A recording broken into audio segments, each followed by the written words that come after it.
The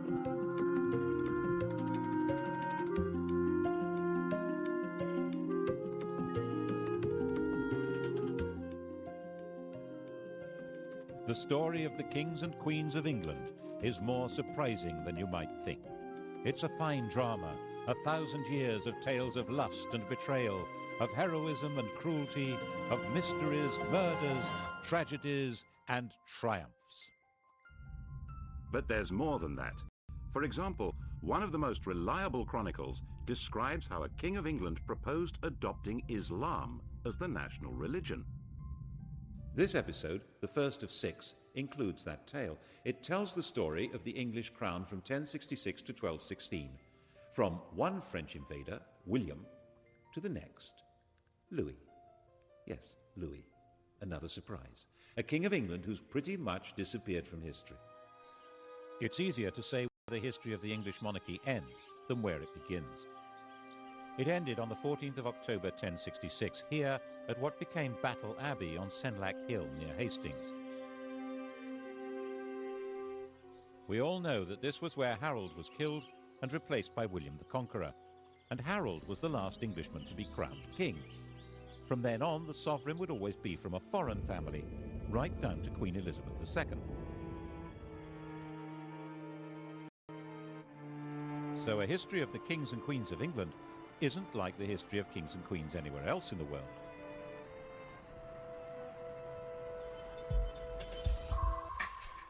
What happened here on that October day started a completely new history, which is why it's the one date in history that everybody knows. 1066. The story of that day was spelled out in a strip cartoon, Thayer tapestry, probably stitched for William's brother Odo. Here's our hero's first appearance in the story. That's William, Duke of Normandy, about 37 years old in 1064. He's being told that Harold Godwinson, Earl of Wessex at the time, has been shipwrecked on the French coast. One of these guys is Godwinson. I think it's the chap with the handlebar moustache. He's about 6 years older than William and the most powerful man in England after King Edward. These are both pretty hard men, survivors in a very tough world.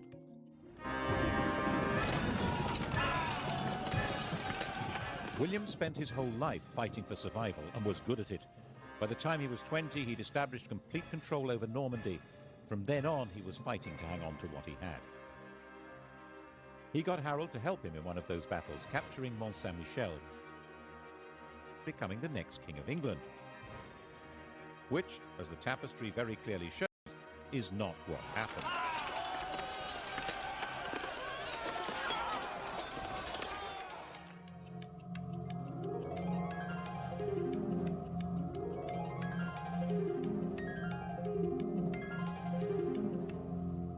When old King Edward died, Harold, as we all know, had himself crowned instead. Actually, to be a bit more precise, he had himself elected king. The crown of England in those days was not inherited, but awarded. In William's view, this had all gone very badly wrong, so he set about putting it right. The Norwegian ruler, Harald Hardrada, took a similar view. There was an old Norwegian claim to England, which he decided to revive by launching an invasion of his own. Their two fleets arrived within a few days of each other, one in the north of England, one in the south. Both fleets were probably about the same size, about 500 ships. King Harold rushed north and destroyed Hardrada's army. Only about 34 ships made it back to Norway. Then he rushed south, and this time, of course, he failed to pull it off. We don't know for sure that the man with the arrow in his eye is Harold, but he certainly died at the battle. He and his axe-wielding, spear-carrying army of Danish and Anglo-Saxon noblemen were simply swept away. In their place were the new rulers of England, Normans on horseback. William was their master, master of the country. He owned it.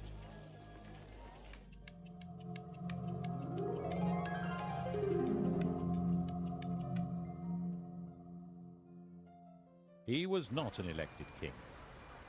When he went to London to be crowned on Christmas Day, the population, thinking that was their duty now, tried to elect him. They acclaimed him with loud shouts. The Normans, not knowing what was going on, thought this was some kind of uprising. They rushed out of Westminster Abbey and burned London down. England had become a new kind of kingdom, one which was owned lock, stock and barrel by its king. The story we're telling through this series, the story of 1,000 years of English history, is the story of this alien conqueror and his successors to the throne. It's the story of how they changed England and changed with it, eventually turning into puppet rulers, symbols of power they cannot wield, and how in that transformation they survived through tides of revolution and republicanism, so that today, while they're not quite the only surviving royals in Europe, they alone still lay claim to majesty. Now, how did that happen? William's reign is really the story of a warrior lord taking all power into his hands. He confiscated all the privately owned land in the country. Its new occupiers were tenants of the king, bound to him. People of the north of England, with their Viking capital at York, were much more bound to Scandinavia than to Normandy. They refused to submit. He punished them by destroying all animals and all crops between York and Durham. According to the chronicles, he celebrated Christmas 1070 in the ruins of York.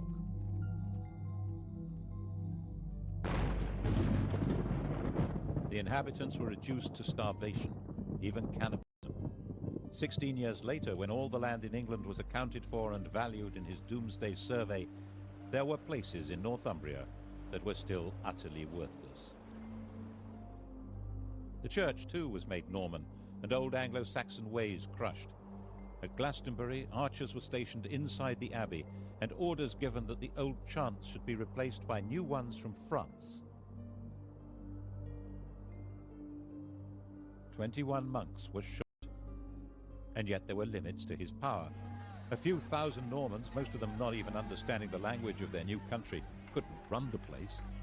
They needed the English to keep everything working, and William understood that perfectly well. His coronation, he made an oath to uphold the laws of King Edward, to uphold good law and renounce bad. The old courts would continue to function, and old traditions would normally be respected. This oath would become fundamental to the coronation of any king. The question, though, would be who got to wear the crown? When William died, bloated and exhausted at the ripe age of 60, his attendants stripped his body and scattered. What mattered now was who would hold the land he'd conquered, and how. It had all been his, and it was he who decided. On his deathbed in Normandy, he handed out the spoils. He gave his eldest surviving son, Robert, his Duchy of Normandy, but it was the younger son, the red-haired William Rufus, who the conqueror willed should be acclaimed King of England. And the youngest, Henry, was told he would have to be content with £5,000. But Henry was his father's son. Content with £5,000? Was that likely?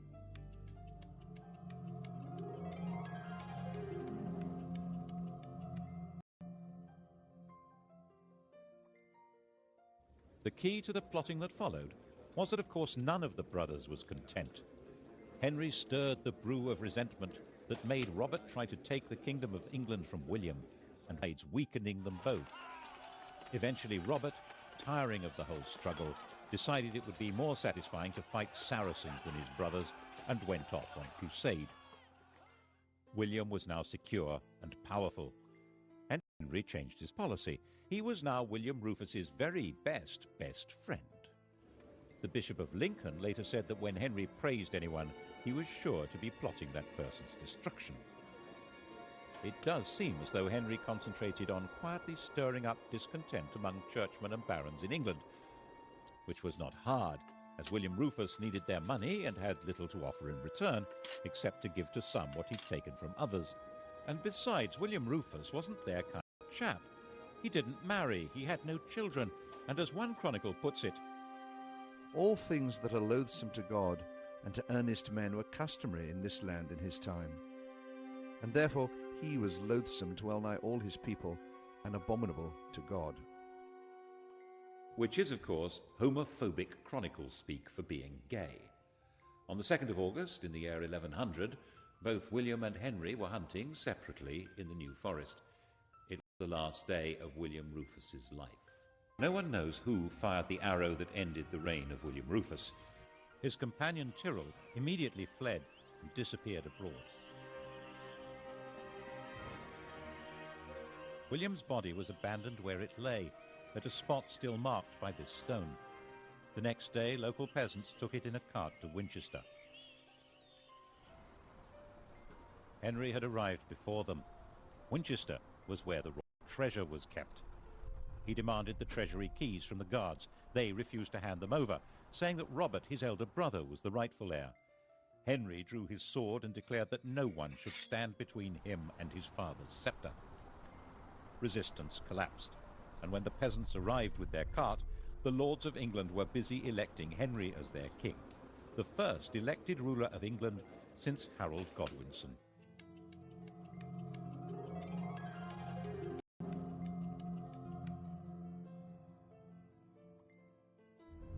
The Bishop of Winchester refused to give the corpse a Christian burial. Out of respect for his royal status, William Rufus was nevertheless interred under the cathedral tower, and when that collapsed a few years later, everyone said, "Told you so." Henry's coronation at Westminster was an attempt to ensure his authority to rule. He was 32 years old. His father had won the country by force of arms, and his barons backed him for rich rewards. But why would anyone want a king now? Alongside his sanctification by the church, he issued laymen treat their tenants as he treated them.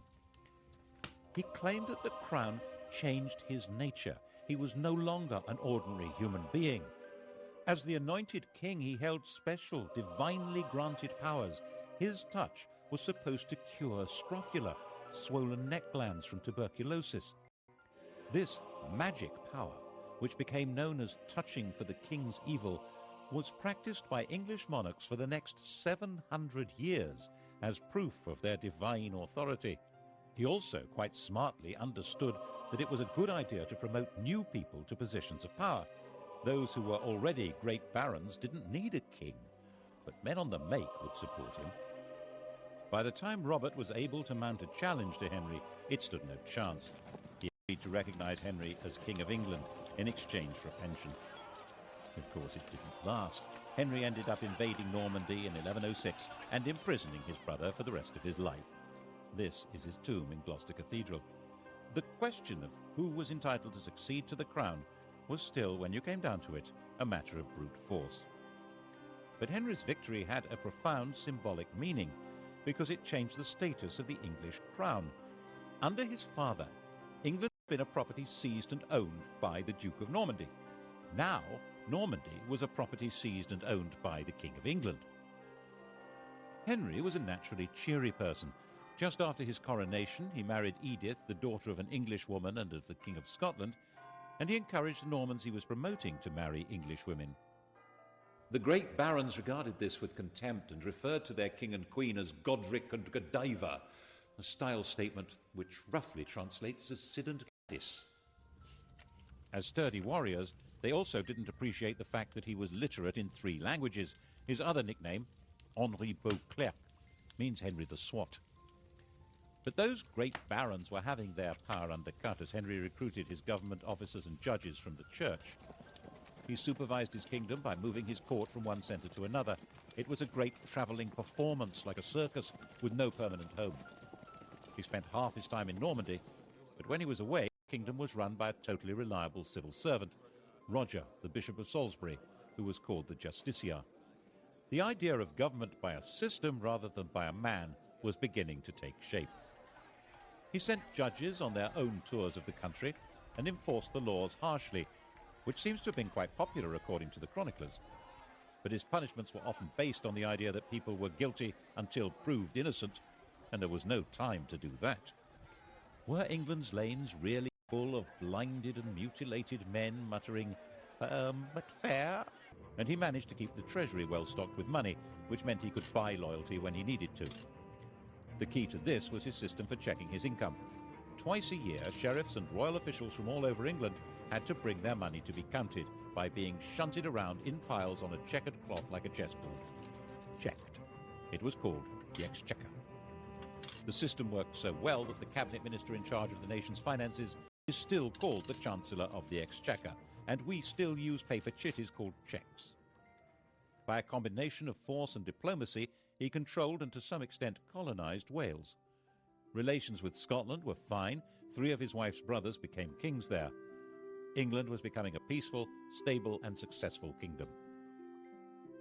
Henry sent his young daughter Matilda to Germany to marry the Holy Roman Emperor, and in 1116 he held a great assembly at Salisbury where all the barons, nobles and bishops swore homage to his son William as his successor to the crown. In 1120, young William was a star, an enthusiastic warrior, a keen huntsman and the heir apparent. He'd been in Normandy with his father fighting the King of France, and the whole party was returning to England. William and his pals were travelling in a brand new ship, the White Ship. They were the 12th century English jet set, the millionaire knightly lads who were heirs to most of England and Normandy. Once they got on the ship, there was a terrific party. Alcohol was taken, and how? Soon it became really rowdy. The hooray Henrys yelling at one another and throwing off a bunch of priests who'd come to bless the voyage. William's cousin, Stephen of Blois, had an upset stomach and he felt he needed a bit of peace and quiet, so he decided to go ashore and take a later ship. By the time they got to sea, it was already dark and the other ships were way ahead. The wind was light. William decided to catch up with the king and ordered the chaps to start rowing. The master was as drunk as anyone else, so they began to speed into the dark, 50 oars pushing this state-of-the-art longboat at a terrific lick. That was when they sailed straight into a rock and smashed the ship open.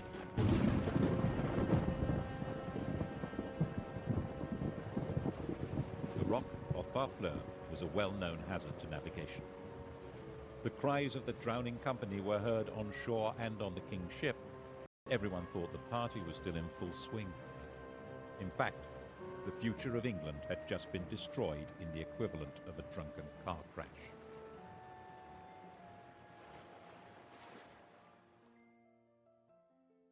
It's said that Henry never smiled again. You can see why. 6 years after the fatal crash, not knowing what else to do, Henry obliged the barons, nobles and bishops of England to swear fealty to his daughter Matilda as his successor. No woman had ever ruled in her own right in either England or Normandy. Her husband, the Emperor, was dead, but for strategic reasons he had Matilda marry the son of the Count of Anjou. This was not a family with a power base in England. Henry's sleep was filled with nightmares of peasants and barons complaining that he'd failed them all. And then Henry went and died of a surfeit of lampreys. How does that happen? A lamprey is a parasitic fish that looks as if it belongs in a bush tucker trial. Henry loved them. His doctor had put him on a diet that involved not eating lampreys, and he got a fever and died after ignoring the advice. And the doctor said, as doctors do, "I warned him." By the time Henry died in 1135, it was all falling apart. He was 67 years old, and he'd gone a long way towards defining the job of a King of England. But the fundamental problem, who was entitled to that job, had still not been solved.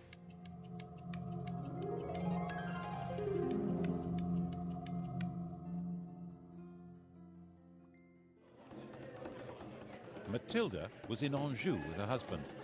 And then up popped Stephen of Blois, who sailed from Normandy to England and claimed the crown. Stephen, who had been saved from drowning on the White Ship by an urgent need for a lavatory. He was the son of Henry's sister, a legitimate grandson of William the Conqueror. He'd also been the leading baron to swear fealty to Matilda as the heir apparent, but that was then, and this was now. He was 38 years old, backed by his very tough mother, and one of his brothers was the Bishop of Winchester with the keys to the royal treasury. The wife of the Count of Anjou was not a popular choice with the barons. Stephen was a Norman. Besides, he seemed a malleable sort of chap, brave enough and high-spirited. He was also generous, courteous and affable, and would probably do as he was told, which was, of course, a recipe for disaster. Stephen was crowned by the Archbishop of Canterbury at Westminster on Christmas Day 1135. He issued what was now the traditional coronation oath, promising to respect the old laws and be nice to everyone. According to the Anglo-Saxon Chronicle, When they saw that the king was a good-natured and kindly man who inflicted no punishment, they committed all kinds of terrible crimes. All had done homage and sworn oaths of fealty, but none were kept. Meanwhile, Matilda was enraged and, of course, had her own supporters. England was moving rapidly to civil war. Stephen was insecure. He surrounded himself with people from near Blois, Flemings, which didn't go down well with the barons. He bought loyalty until it... By the time Matilda landed to claim her throne in 1141, Stephen was trying to put down rebellion after rebellion. He was a brave, even ferocious fighter, but his support melted away, and he was captured in a battle at Lincoln. Stephen was Matilda's prisoner. A church council declared that he was deposed by the manifest judgment of God and recognized Matilda as queen. Matilda proceeded to Westminster and was all set to be crowned. And then something went peculiarly wrong. Something that carries an extraordinarily clear message about the job of being the monarch of England. All Matilda's understanding of monarchy had been learned in Germany, where she'd been empress since she was 12 years old. She had been popular and successful there. After the emperor's death, when Henry I had brought her back to England, some German princes of the empire followed her to demand her back as their sovereign. But the sovereignty she had learned was absolute power. The emperor's will was law. The only possible higher law was the church. That was not how it worked in England. Even the conqueror had promised at his coronation to respect the laws of England. But Matilda flatly refused. She didn't need a coronation to be queen. In her view, she already was. She behaved imperiously, which might mean magnificently in German, but meant intolerably in English. And when the citizens of London petitioned her for a renewal of King Edward's laws, she not only refused to listen, but demanded a heavy tax from them. So they threw her out. Stephen was released from prison and resumed his battered kingship. In fact, he had a second coronation. Matilda roamed around the Midlands and the West Country fighting for a throne that she was entitled to, but could never have. In 1143, just before Christmas, Stephen finally had her trapped and starving in Oxford Castle. But unbelievably, Matilda and 3 knights got away. It had snowed, and that night, dressed entirely in white, they dropped over the walls to the frozen water below. They moved, silent and invisible in the fresh snow, right through Stephen's camp. It was another 5 years before Matilda gave up and returned to Normandy. But she simply handed the torch to her son Henry, who came to England when he was 16 to carry on the struggle.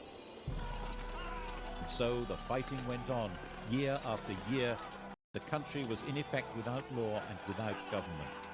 As the Anglo-Saxon Chronicle said, Castles were filled with devils and evil men. Christ and all his saints were asleep. Stephen naturally intended his own son Eustace to succeed him, but in 1153 both Eustace and enough. At the end of the year, Stephen and Henry rode together into London. There the king proclaimed a new foundation for the kingdom. Henry was now his own adopted son and would be his successor as King of England. Although Stephen would remain king for life, Henry would take over the government immediately.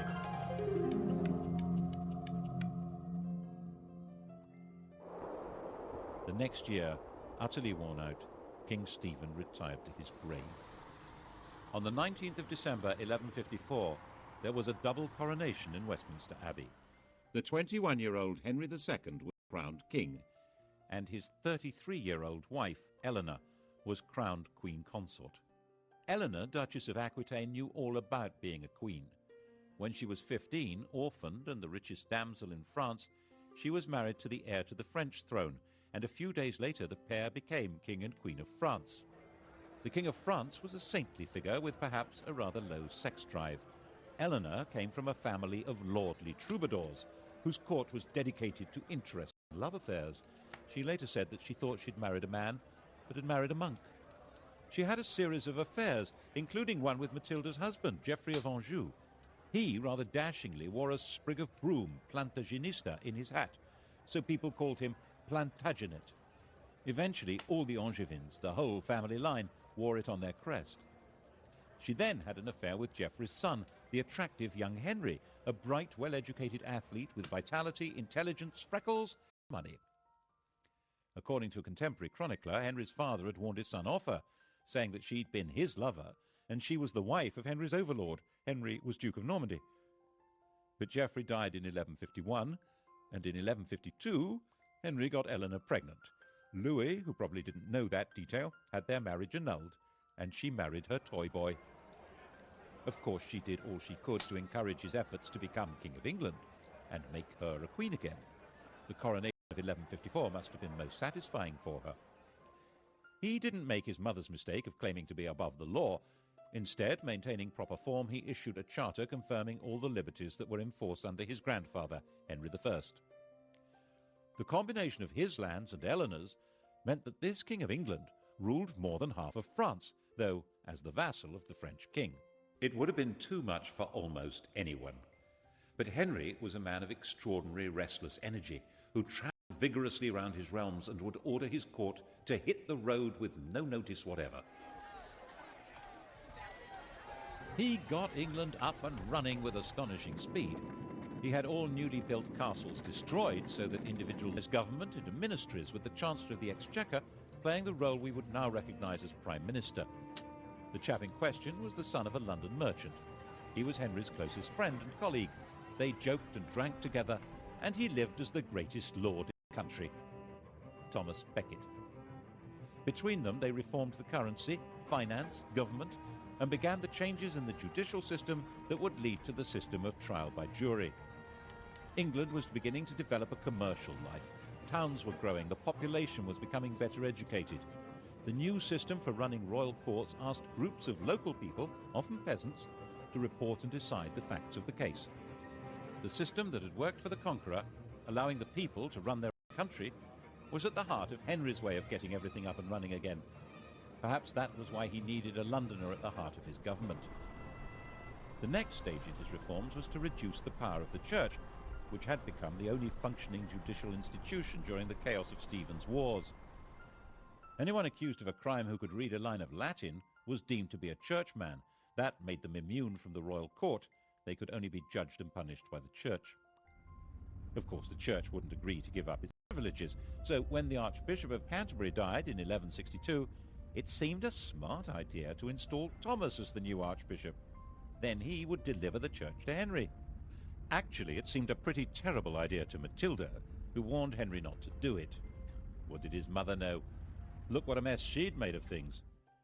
Eleanor was also against it, and she hadn't made a mess of anything. She'd been a very competent regent when Henry had been abroad, and must have seen what Henry had not seen, that Thomas Becket's driving force was not loyalty to Henry. Oh, surely not. She was just jealous that Henry spent more time with Thomas than with her. Henry was sure it was a really good idea. Of course, it was a really bad idea. Why did Becket become fanatically committed to the church as soon as he got the job? Why did he wear Hessian underwear with lice and lash his body? Why did he oppose the king's plans more fiercely than any other bishop? He ended up excommunicating the bishops of London and Salisbury and sacking the Archbishop of York for not opposing the king. He'd already acquired all the earthly power and wealth possible. Now he had a bigger ambition. He was arguing that the church must rule everyone, including the king. This was especially dangerous as Becket was hugely popular. Henry was given to rages, and the situation was bound to enrage him. Who will rid me of this turbulent priest? On the 29th of December 1170, 4 of Henry's loyal knights did, in the words of an eyewitness, the red of the blood mixed with the white of the brains, like white of the lily and the red of the rose. This was shocking. Henry had to distance himself from Becket's murder and win the hearts and minds of his subjects.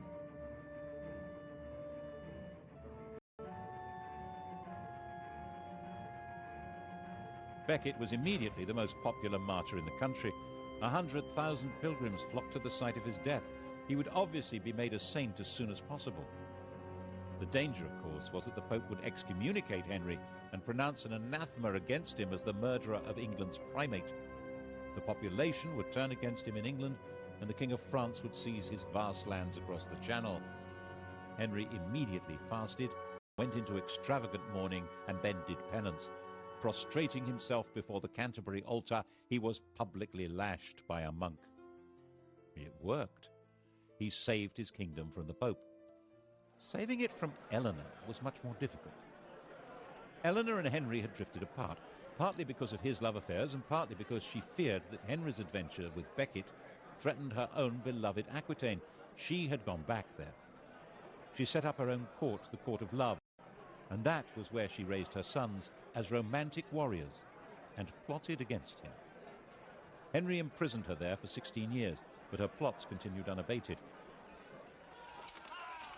She supported her older sons in rebellion against Henry, trying not only to ensure her control over her own lands, but to take over from him. The only one who remained loyal was John, the youngest. In 1189, the oldest surviving son, Richard, inflicted a major defeat on his father.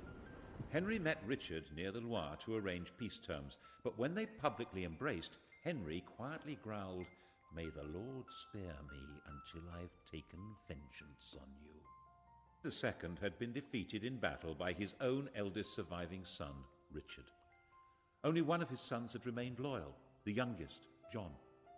Back in his own chateau, Henry asked for all Richard's supporters to be read out. The first name on the list was John's. Henry was heartbroken. He died in delirium a few days later.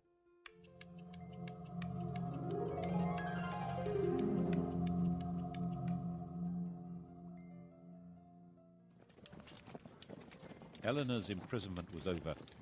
Henry had recognized Richard as his heir, and Richard intended Eleanor to rule England. He had more important things to do. Crusade.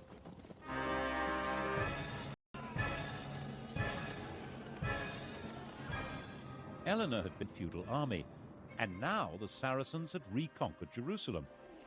Richard the Romantic, Richard the Lionheart, was a totally fearless warrior whose whole upbringing had been based on Eleanor's idea of chivalry. Poet and swordsman, Christian knight and tournament hero, a handsome and dashing leader of armies, Richard tried to live out the fantasy life of one of the heroes of Arthurian literature from the stories told and sung in the Court of Love. He came to London for his coronation, but only so that he could collect the funds to pay for his great crusade to recover Jerusalem from Saladin. He went off on his crusade, declaring that he would sell London if he could find a buyer. The crusade itself, the Third Crusade, was a sequence of great heroic and daring actions that completely failed to conquer Jerusalem, associated with bursts of extreme brutality. Saladin quite rightly pointed out that while Richard might be able to get an army into the city, if he wanted to hold on to it, he would have to spend the rest of his life there. The two men never met, but they fascinated and respected each other. When Richard was of course, himself.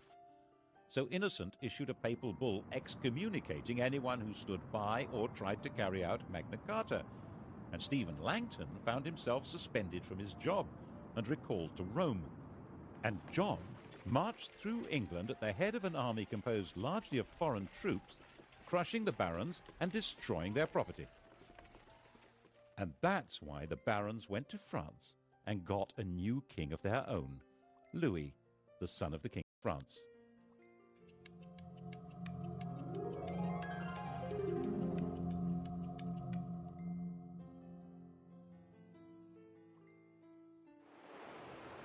And so came the second French invasion of England in 1216.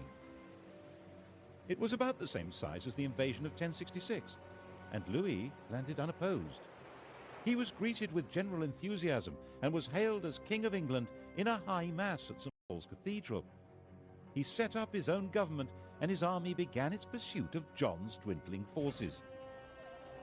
John was assembling an army to stage the great final battle, and was travelling along the seashore from Lynn to Lincolnshire. A miscalculation of the tide was all he needed. His whole baggage train was washed away, including his treasure and the crown jewels. Distraught, broken, made his way to an abbey at Swineshead, where he was comforted with the monks' latest experiment in beer-making, which seems to have brought on dysentery, fever, and death. Louis I and last, the king no one's ever heard of, now controlled most of the country, but the story... The story continues with the medieval kings and queens of England tonight at 10. And to find out more about Thomas Becket's life and murder, Sky Digital viewers press red. Coming up on UK TV history, decisive weapons. What a difference the T-34 tank made to Soviet fortunes in World War II.